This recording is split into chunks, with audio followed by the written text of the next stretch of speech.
And Jeremy's going to request to be a part of it eventually.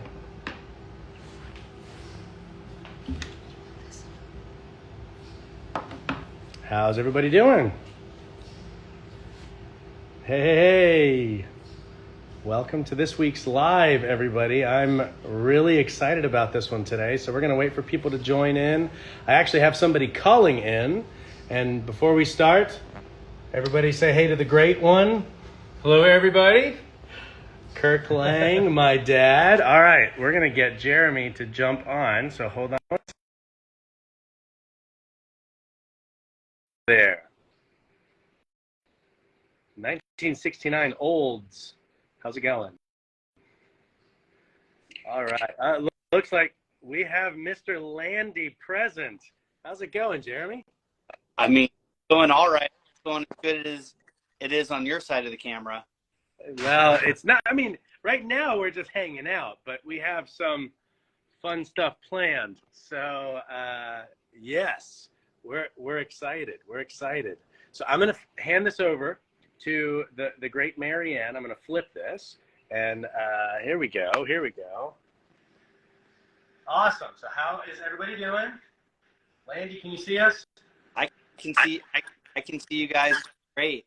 Love the aprons on and ready to go. It's excited to hang out with you guys today and have a little conversation about Wagyu. You know, I think that today's kind of came together in an interesting way. Like Philippe is always talking to me about lots of different Italian dishes, and we were talking about you know, different ways that we had used the oven, and we started talking about Wagyu and what you know, what a delicacy it is these days, and just how there's so much more to it than you know, maybe what anybody initially thinks. And so as Philippe and I do, we started investigating and reached out to a couple different people and able to connect people at Vermont Wagyu. And next thing you know, Philippe's got a couple different Wagyu steaks in front of him. And Philippe, I'll let you talk about you know, the steaks that you have in front of you. But I think the idea for today is really just to check out the Wagyu, see the difference and the types and how they taste. And I'm gonna watch and listen while you guys dig into it, man. Well, thank you, Jeremy. And like you said, I mean, obviously we are passionate about food in general. This is something that I've always been incredibly curious about ever since I heard about Wagyu. I'm always thinking, all right, maybe one day for like a super special occasion. So we are incredibly honored to be able to partner with Vermont Wagyu. They're an awesome company. We're going to get really in-depth talking about what they do, what they offer. But just a very quick sneak peek, I want you guys to look at these two pieces of beef that we have here. So we have two different identical pieces of beef, but they come from two different cows. All right. So we have Wagyu, full-blooded Wagyu, and F1 Wagyu. So there is a very big difference between the two. I will explain that, and we're going to explain how we're going to be cooking them. We're actually going to cook them two different ways. So for us, my dad, Kirk, and we've never had Wagyu before. So this is a brand new experience. We're stoked to be able to try this out, and I think it's going to be delicious. But we want to give you our honest responses, right? Like our honest reactions. Dad, have you ever had Wagyu before? I have not. Full disclosure, this is my first time as well. I am really looking forward to it. We are not meat connoisseurs, but we are eating connoisseurs. We love to eat, and we love good food. And so this is going to be a big treat for us. And one thing that we want to do, so this is just kind of an introduction to the partnership that we are working with Vermont Wagyu. Eventually, the owner, Sheila, is going to be maybe duet with me. I might do something in person, but I want to actually interview her and ask her how she got into the business that she's into. There's an incredibly interesting story there. If you go to their website, you can see it, read about it, but I will be doing an interview with her hopefully in person. But that is something that we're going to be doing. And I have several different cuts of Wagyu beef that I'm really excited to be able to try out and make different recipes with. So this is something that you guys at home will be able to follow along with, try to give you some good ideas. And I will tell you, so if you're looking at A5 versus F1 versus Wagyu, full blood, pure blood, you can get a little bit lost in it, right? So like all things that are pure as far as when it comes to food, you want to make sure that you understand the difference between those. So I have my little cheat sheet. I'm going to have it here just in case. But yeah, basically, the breakdowns. I've had the A5 Wagyu. There's a lot of different types, and like what I thought was interesting when we were talking to people was just like we say Wagyu with like almost like a flat foot, but really there's like levels, and what she was, you know, what they're trying to implement is like a grading system that's more like you would think of steak. You've got choice steak, you've got prime steak, you know, what makes a fish, you know, quality sashimi, and like walking through that and talking about that with her, like super fascinating. And it looks like you've got a sheet, so I'm excited to hear like what the F1 is versus whatever else. Yeah, and so what you might see in your research, you have pure blood, which has to be 93.7% actual pure blood Wagyu. Then you have full blood, which is 100% Japanese cattle that comes from Japan, that is then Wagyu, raised, butchered here in the US. Then you have F1, and F1 essentially is if you took a Wagyu cow and you mixed it with, here in the US, a black Angus, right? So it's 50% to 50%. That's a direct split. And then if it starts getting, we'll call it bastardized from there, and then it turns from F1 to F2, and it works its way away from the original. So what we are comparing is full blood, 100% from Japan cattle, right? We can genetically go back and look at where it did come from, that bloodline. And then there's F1, which is going to be that Wagyu mixed with black Angus. So it's going to be really interesting to see how much of a difference there is. If there is much of a difference, we'd love to be able to tell you that. But regardless, as you're doing your research, Vermont Wagyu is affordable. Everything is grown and raised there in Vermont on their own farm. So it is as fresh as you can get it, right? It's vacuum sealed, frozen, shipped directly to you, but it's as fresh as you can get it without getting it shipped from Japan. So make sure that you check them out. We're going to kind of jump into this. We obviously sell pizza ovens. I don't sell steak, right? And so one thing that we like to show, whether it's my mom or my dad, Kirk, is the multi-versatility of the units themselves, whether it's slow roasting, searing, grilling, baking, all of those things. So I'm going to show you a couple different ways. Obviously, grilling your steaks is ideal, searing them on a cast iron skillet. What I'm going to try to do today is we're going to cut some wedges and sear them two different ways. One, I have my gas oven, my manjafoko gas on outside, and I have a Himalayan salt block. This is my first time, full disclosure, first time using this Himalayan salt block. I'm trying to get it to about 500-600 degrees.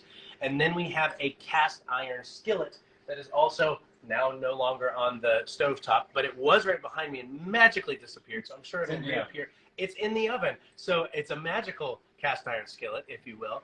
But we want to show that you can do it in the oven outside, you can do it on your stovetop, and then in the oven inside. You essentially want to preheat these surfaces so that you can grill or sear your steak. Now, Jeremy, a Wagyu beef is pretty high in fat. Is that correct? Yeah, of course. Now, I have tried to do some research. Some people say that you can cut it and it does not need any lipid whatsoever, no fat, no oil, because of this marbling that is in it anyways, right? They say you want to make sure that these steaks are at not room temperature, but you want them to still be cold. Cooler. Right? Cooler. So, and I have there we go. We had a phone call come in, so I apologize about that. And so I'm going to try a couple different ways to cut these, and I want to show our reactions of how it tastes, how it cooks, the whole 9 yards. But because of the high fat content, if it's hot enough, that fat should render and essentially fry or sear the steak, keep it from sticking, all of those things. So we're going to try a couple different methodologies. If anybody has any questions, make sure you ask them. It's going to move so quick for you, Philippe. Like, it's going to take no time at all. You're going to cut those slices, and I think you'll see it right away. Like, sprinkle some salt on it. That you don't need to get crazy. That's for sure. Well, that's fantastic. I am very excited about this. I'm trying a setup that I think will be helpful. So I happen to have this grill riser, right? You can actually use your grill that we sell as well if you wanted to. I just happen to have this one nearby, and it's raised up so that I can place the salt block. I can place the cast iron griddle directly on it, and it doesn't do anything to the surface of my table because it is going to be fairly hot. From what I understand, what I'm going to do is slice these up into small pieces or slivers that we then can throw down onto the salt block or the skillet. And this is a great way to be able to share with people, almost like fondue, but the carnivore's way, right? So everybody gets a little slice. I do have traditional, and I'm going to try some chopsticks. Everybody seems to do that. We also have forks, right? I may even eat it like a caveman. Who knows? But we're trying to keep it simple. We may have a mixture of our Italian roots, making a very basic little salad with rucola, maybe a little slice of lemon over the top for a little bit of lemon juice. But initially, we are going to just try it in its purest form, right? Just beef, just salt. I have 2 different kinds of salt. I have flaky salt and then coarse salt as well. We're going to try a couple different methodologies, give you our responses. I am not promoting any of these other things right now, just full disclosure. So we're going to just try out the steak. Now, Go for it, man. what do you want to see first? Himalayan salt block or the cast iron? Let's salt block first. Awesome. All right, we're going to go on a trip.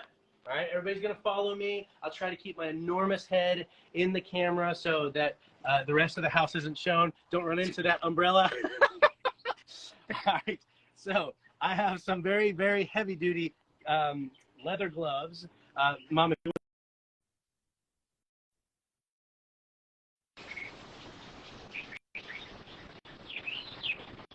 All right, so this is going to be heavy-duty leather gloves. Don't burn yourself, Philippe. We'll see. All right. So I tried a little bit of oil earlier, and it looks like it baked on rather nicely.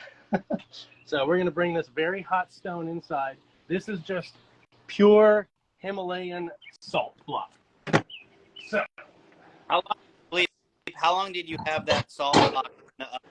all right, so I actually removed it for a while because it got so hot. Our ovens will get up to 750 degrees within 30 minutes. So I actually placed this on a raised up stone in the oven. And Dad, how hot is that stone? 588 degrees. All right, so we're looking right here at our infrared thermometer, handy dandy infrared thermometer. You can see it's at 580, 560, so a little over 500 degrees. So what our ovens do get up to temperature fairly quickly. It can get up to 900 degrees.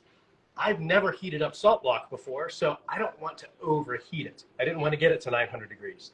Cast iron, you can get much higher if you want to, but we're just going to try this for right now. Did you need to scoot on by? Nope. Okay. All right. So I do have a little scraper, a little spatula if we need to pull it off. I think hopefully there is enough fat in there to keep it from sticking. We also have the smaller tongs, but that's perfect. We can use that. All right, so I'm going to use a knife that we got from my grandmother that she brought back from Japan. Very fitting, right, for this Japanese Wagyu that is from the States. So I'm going to try here. I'm going to cut with the grain for this first slice. I just want to see what it's like. So we're going to cut with the grain, and I want to see what it looks like on the inside. So this is probably going to fall apart fairly well. It's already, it feels like butter in my hands. So I feel like this is really going to come apart as it goes on the stones. I will do one more cut like this against the grain. Please don't judge me if I am ruining something. Are you supposed to cut it against the grain? I'm going to try two different methodologies because I wanted to show right here. Do we see the fat content? So going against the grain, you see it better than going with the grain. What cut is this? So this is a, grab that right there. Flap. This is a sirloin flap, right? So I wanted to try this. I want to do a full steak eventually, but this is a sirloin flap. So we have these 2 small slices. We'll call it 3 small slices. And then here, I'm going to do the same thing. This is with the grain. This happens to be a slightly thicker piece, right? So this is our F1, and then we have the Wagyu. So I'm going to do one more slice, just like this. Now this is also. Get up, Philippe. Get this thing on. All right, here we go. All right. So F1, this is going to take very little time, and this is the Wagyu. So directly on the Himalayan salt block. Are you drooling, Jeremy? I'm pretty jealous of you guys. I've got like jealousy. I got a tall glass of water, so I feel like. All right, so we don't want to overcook this, right? Yeah. All right, there we go. I'm going to do this. Now, if you want to try with the tongs on the other one. Now, the nice thing about using something like Himalayan salt block is it retains, there's a lot of mass here, so it'll retain its heat for a while. Now, I'm going to end up taking this off fairly quickly because I don't want it to overcook. I want to keep a nice medium rare steak. All right, I'm going to get a plate. I think you're done. I think you're done. Yep. Boom. All right, so we have, this is the F1. This one needs a little bit longer right here. Is the salt block evenly hot, or do you feel like there's spots of the block that are hotter than others? So it's pretty much about the same temperature all the way around. I think what we landed on was right now after the salt has been used for the steak, we're down to 490, right where the steak was cooked. So it's about the same temperature, fairly even, fairly consistent. Yep. So let's flip this. I think this is done. All right, let's take that off. So you're supposed to, typically with a steak, right, you're supposed to let this sit and rest for a while. Because these are such small slices, I think we'll be able to jump on it fairly quickly. I am going to, for this one, use some of this flake salt and just place this right over the top. Just keep it as simple as possible. I do have a lemon that I'll hold off to the side. Dad, don't burn yourself. And let me grab this. I have a little lemon here that we're gonna cut in half, just so we have. Did I do it wrong? I don't know that everybody likes lemon. That is one thing we learned in Tuscany, but some people frown upon that. You got a second piece coming, man. I do the first one without. You want to try? We're doing the first one pure. We're not touching anything. Or do you want? I was like, I don't think you need to mess with the lemon out the gate. All right. I'm going to take this piece of beef. All right, let's try it out.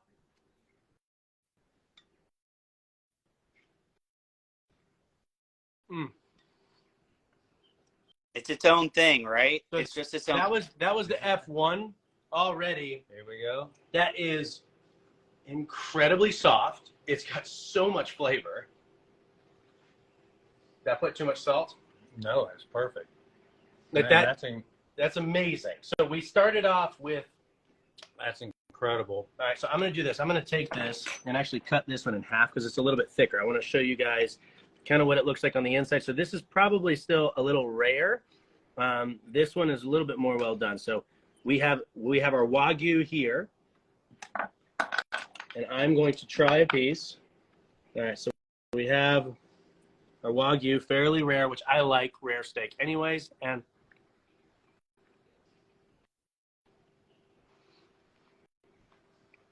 so I want you to close your eyes and imagine a ribeye part of the outer rim of the ribeye. You have a little strip that goes along the outside. It's got the fat cap around it. It tastes like the most buttery piece of that ribeye without any glob of fat whatsoever. Like it's not irony. Right, so you can see how rare this still is, right? I'm gonna take a little bit of this salt, and I'm gonna try it again, just without anything.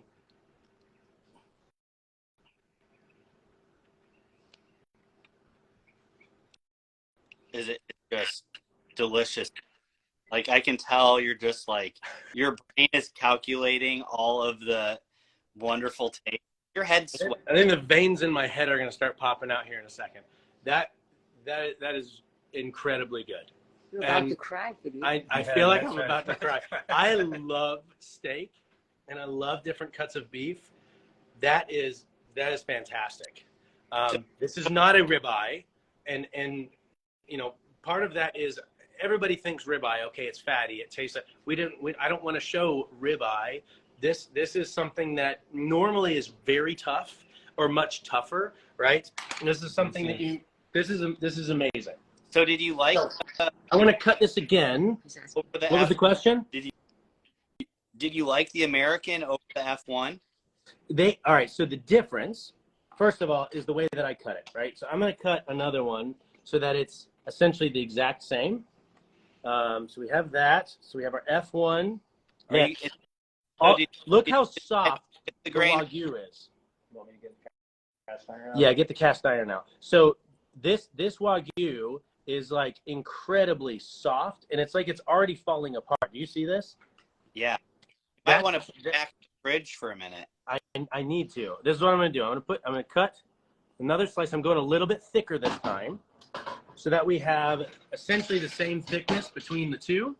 I'm going to stick at least this one back in the fridge. Yeah. So before I do anything, I'm going to let Chef Kirk stay after these.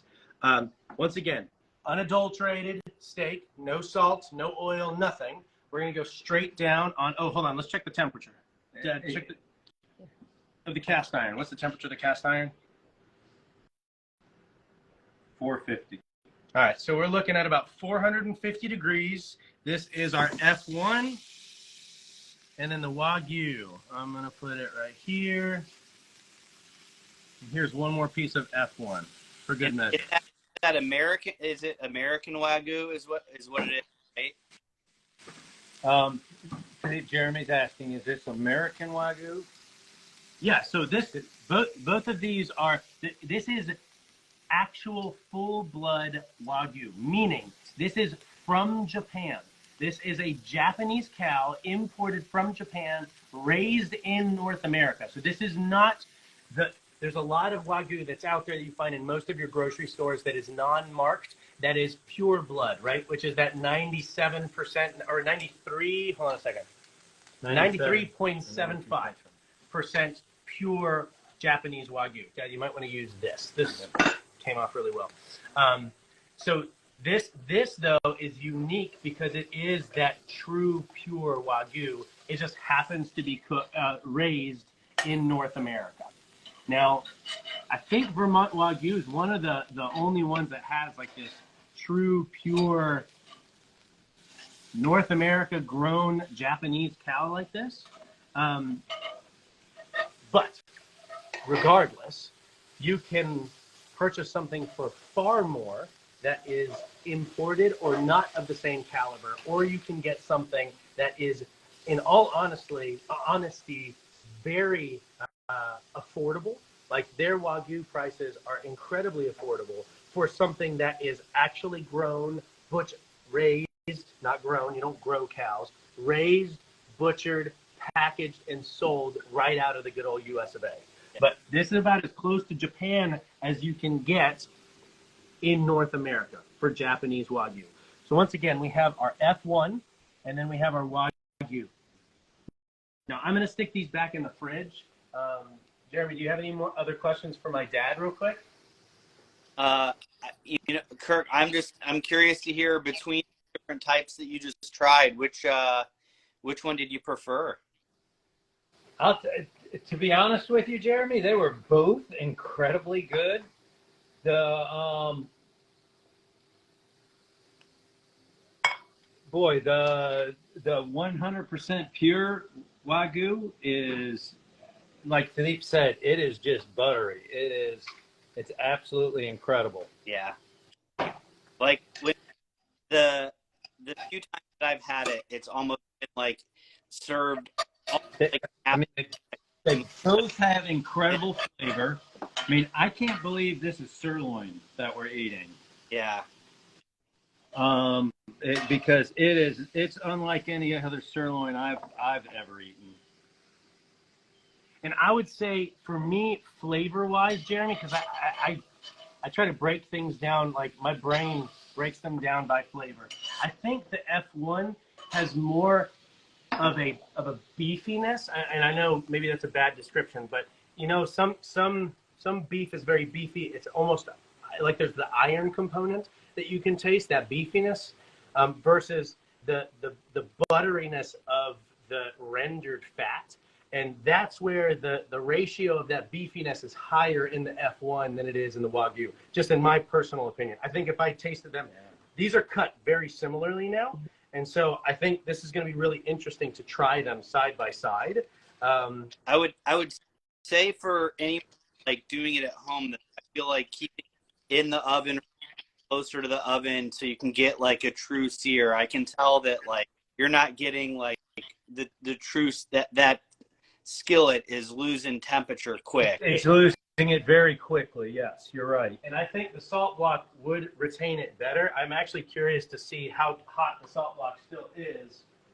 So this is still at 450 degrees, the salt block is, and the cast iron skillet is down to 200. So you know what we're going to do? We're going to take this. Even doing anything.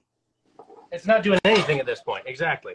So we're moving it over, doing another quick little sear so you get it on both sides. I'm going to move this skillet out of the way, but check this out. This has been sitting out now for a good while.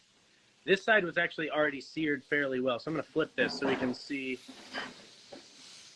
Yeah, you don't want to overcook it, Philippe. That's the only thing. Yeah, I know, and it was still fairly bloody. So I'm going to take this off now after I get a little bit of a crust. I'll bring this over, and then one more. All right, now. That's kind of like the beauty of, if you are using the Fontana, is that like you're going to get it in there, get it heat, and then if you needed to throw it back. I'll tell you what, Jeremy, my all-time favorite way to cook a steak is in the oven. I get a coal bed on the bottom of the oven and put the grate on top of it and heat that grate up, and I can get a sear on it like I can unlike anything else that I have. I mean, I've got a gas grill, I have a Kamado, but my all-time favorite way is in the oven. Yeah. All right, so right here I have the two different types of beef, right? So we have our Wagyu, and then this is the F1. So this time I'm going to try the Wagyu first. You can see they're fairly evenly. This one got a little bit more well done than this one did. I'd probably add just a little bit more of a sear on the outside. But I'm going to do this. I'm actually going to cut it a little bit smaller for both of these. And I'm going to start off with the Wagyu right here.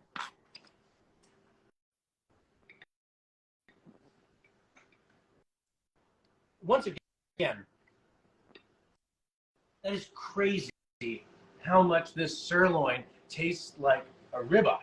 Like I would think that I was eating a ribeye. It's amazing, and it's like it melts in your mouth. And it's interesting to me, like it's like how small you're cutting the piece, because it's like it's that big of a flavor that you don't need a whole lot more than that per bite, and you want to like savor it and enjoy it, versus. Yeah. Oh, we forgot the A1.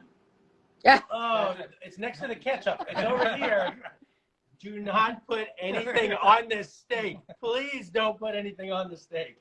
I think for those of you who don't know me, I was kidding. Well, I probably haven't had A1 since I was a kid. No, this meets Which is something like a nothing million on it, years. you would ruin it putting something like that on this steak. So I will tell you, Italians do like putting fresh lemon juice on beef. And whether it's the science behind it or not, I don't know if it causes the the proteins to denature. It accentuates without overpowering the actual beef flavor. So I want to very, very small amount, but I'm going to take just a little bit, just a drop or two. Okay. And now let's try this. And now you're going to wish that you didn't do that.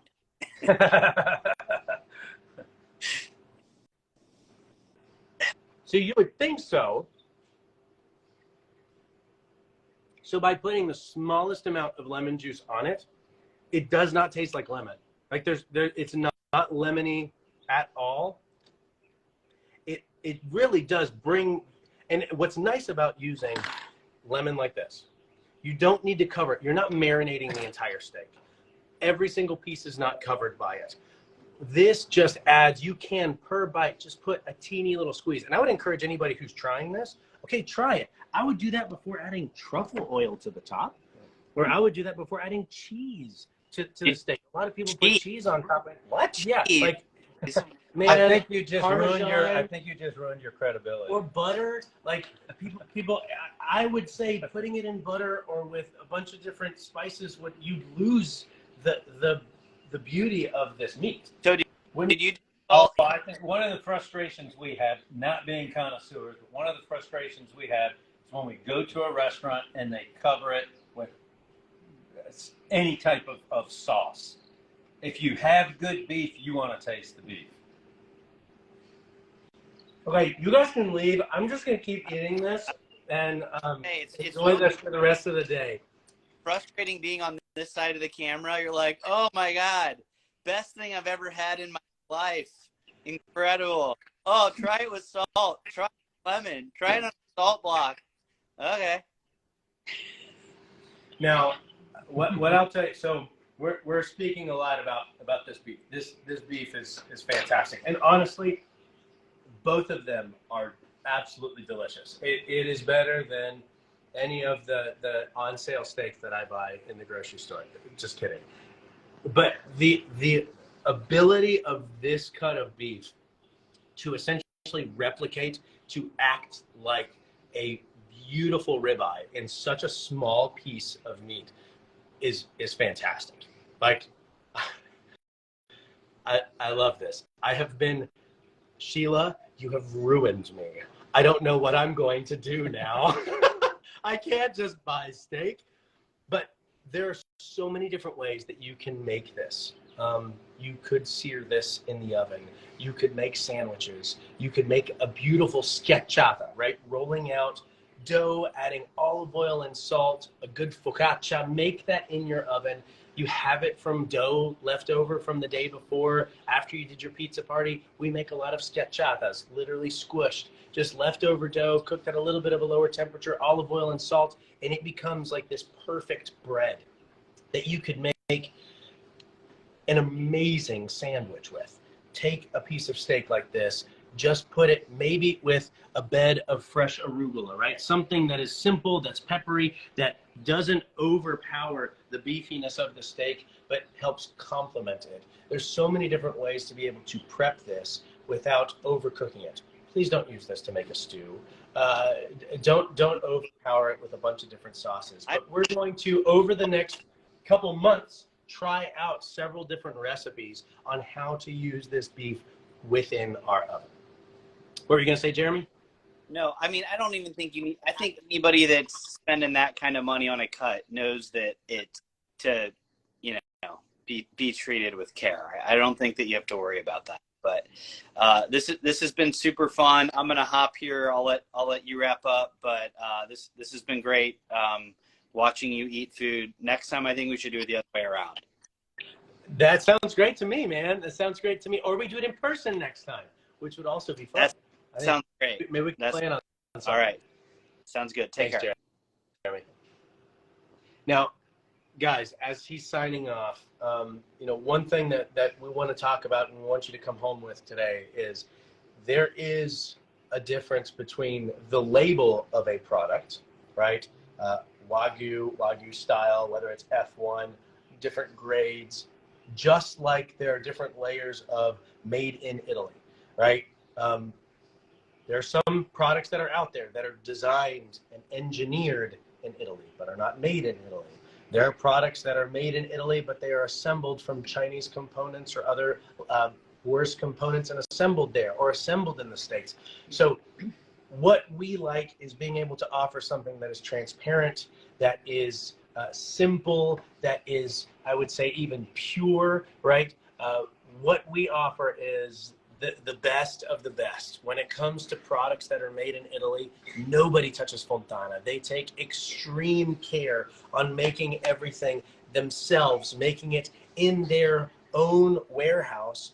And we, as a family business, are distributing that. We are the extension of the Fontana family to you. So I would encourage you, join the family, make your steaks, make your pizza, make all of the desserts. It's something that you can make on something that is certifiably the real deal, right? So as you're researching, if you don't have an oven yet, I would say make sure you do your research. Is it actually made in Italy? Who's making it? How's it made? How long is it going to last me? And these are all incredibly important questions to ask yourself. So Dad, now that we have this, would you cook this in any different way? Like, you think you'd put it directly over the coals? You know what? I was just thinking. You know, one thing you don't want to do is to smoke it. You don't want a real. I wouldn't think that you would want a real heavy smoke flavor on it, because that's going to cover up the true flavor of the beef. You know, so doing it on cast iron on a salt block, or again, I like doing it over real coals. But they have to be super hot so that you can get a good sear and it doesn't get too much smoky flavor. Now, do you think, I'm just asking you, if you're grilling over coals, because of the fat content, you'll have a lot more flare up? Is that something to consider? Yes, it is something to consider. Yeah. We've never done this. Not being an expert, that is something. Sometimes you do get flare ups and you get flames. What I find in the oven, when I have real good red hot coals and it's so close to the coals, it typically will incinerate pretty quickly and you don't get a lot of flare up. So you're not putting it over a flame, you're putting it over just red hot coals. Correct. Okay. And at what temperature do you like your oven to be when you're doing that? I mean, if you had to guess, is it like 300 degrees, or is it 500 degrees, or 700 degrees? You know what? I've never even paid attention to the temperature of the oven. I'm looking more at the coals than I do the oven itself. That's the important thing, because that's where the sear's coming from. So you're not basing it off of the temperature on your oven. You're basing it on a good red hot coal bed. That's it. Yes. From my perspective, yes. Yeah. Now, we have and I'm asking him because these are questions that people might actually have, right? So do you cook directly on the coals, or do you use a grill? Well, we sell a grill, right? Like the grill that we have is all stainless steel. It's not cast iron, so you don't have to worry about it rusting over time. It has 4 feet that are fairly tall so that you can still be over the coals and not on the coals. And I think what you were getting to and alluding to is, once you have red hot coals like that, if you have moisture that's coming down, it's essentially vaporized as quickly as it touches those coals, right? You don't want to put this steak over the stones, because if you put this steak over the stones, all of those fat drippings, all of that moisture is going to come down, and you could run the risk of thermal shock. Meaning, if you get water and pour it on the glass of your convection oven that is preheated, it can cause it to shatter. That is thermal shock. The moisture has gone through that phase change so quickly and removed the temperature from the glass or the masonry that it could cause it to crack. These are things you always want to look out for in your oven. I've had a customer that said, hey, I took my steak and I just throw it right on the stones. Please don't do that, because it could break your stones. And if you want something that is a nice, flat, compact surface, use something like a cast iron or a Himalayan salt block, because it maintains that moisture. It doesn't get absorbed into the stone, and it causes that crust to form. You want to get a good sear and a good crust on the beef. I would ask for feedback. You know, what maybe some of the viewers have some input and some perspective on it. Are there any questions that you're seeing pop up, Marianne? All right, and we might not have any questions. These are things that we're always wondering, is if people have their own approach to grilling, to baking, to searing. If you want to see us do something, I keep on asking every week, if there's a way that you want us to use the oven, a recipe that you want to see, I'd love to be able to do that with you. Maybe at some point moving forward, we'll be able to bake together, do a recipe together. But I know we've gone over by about 10 minutes. Thank you for everybody who's still on, who may have signed on, who's watching this later. Hopefully this was informative. I have loved, absolutely loved this specific live. And I encourage you to check out Vermont Wagyu. If you are looking for that special occasion steak, they have amazing product. I can guarantee you it's fantastic. Thank you guys so much, Dad. Thank you for being on. If you have, I can't stop myself. Can you? But we're going to finish off, dust off this steak, and maybe make some more. Thank you guys so much for signing on, and we'll see you next week, Tuesday at 2 o'clock. Make sure to follow us on all our social media platforms, Facebook, YouTube, Instagram, and TikTok. Mom, thank you for videotaping behind the scenes, and we will see you guys next time. Ciao a tutti.